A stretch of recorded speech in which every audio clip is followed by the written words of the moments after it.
Everybody sing.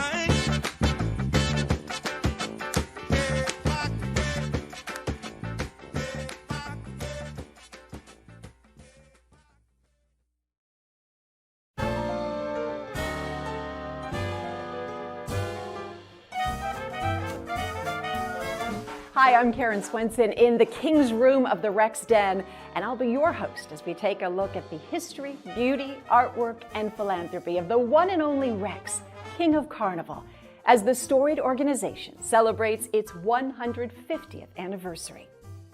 Today's episode explores Rex's long-standing commitment to the city of New Orleans and all of her citizens.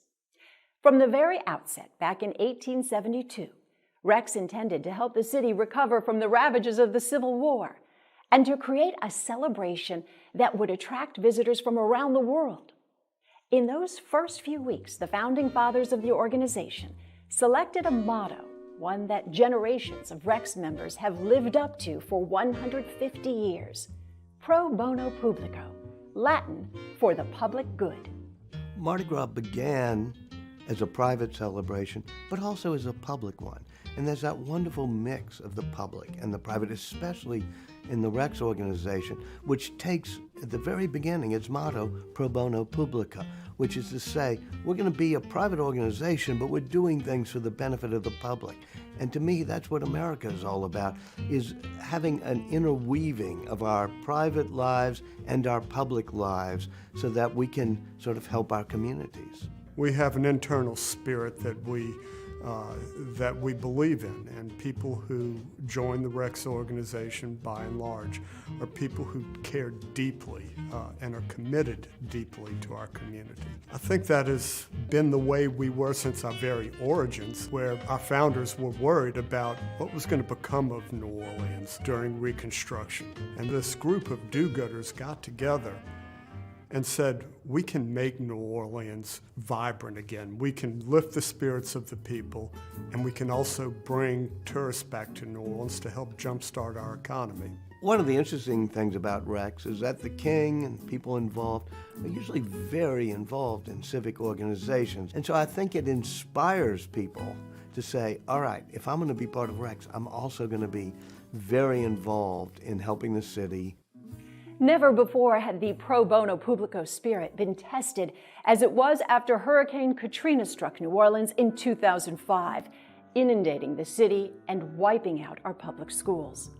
Shortly after Katrina, the president of the organization, John Charbonnet, came to me and said, we've got to do more in this community than just stage a parade. We have to have a better impact. I'd been speaking to a number of people who were involved in education, and they said trying to create an educational system after Katrina was like a bunch of little startups. All these charter schools were being asked to create from scratch an educational system. And the thought was, what if we started matching competencies that exist within the Rex membership with what the needs were in the upcoming fledgling charter schools? It was overwhelming how our membership stepped up to support those schools. Because of the success we experienced, a lot of people started looking to us as being experts, wanting to donate through us to the rebuilding of the New Orleans public school system.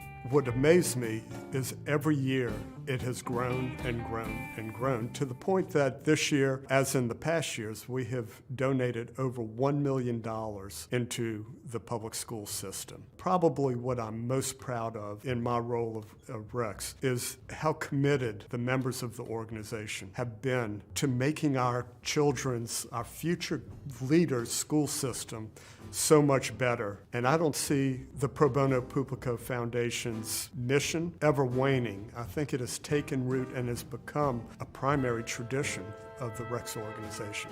Following Hurricane Katrina, there was such leadership from different sectors of the community, everybody pulling together to say, how are we going to rebuild this place? How are we going to make sure New Orleans comes back and we do justice to all the people in our community who've been suffering? And so part of that was different organizations, and the Rex organization being one of those, stepping up and saying we're going to make a commitment to philanthropic leadership, and particularly investing in public education and making sure that kids, from all backgrounds, from all walks of life, from all zip codes, have a great chance to attain an excellent education. And the investments that the Rex organization has made through the Pro Bono Publico Foundation have really sustained the momentum to improve our public schools in New Orleans. You know, what most people see is what happens on Mardi Gras Day, and they see the days leading up to it with the festivities, and they probably don't understand fully the impact of the organization.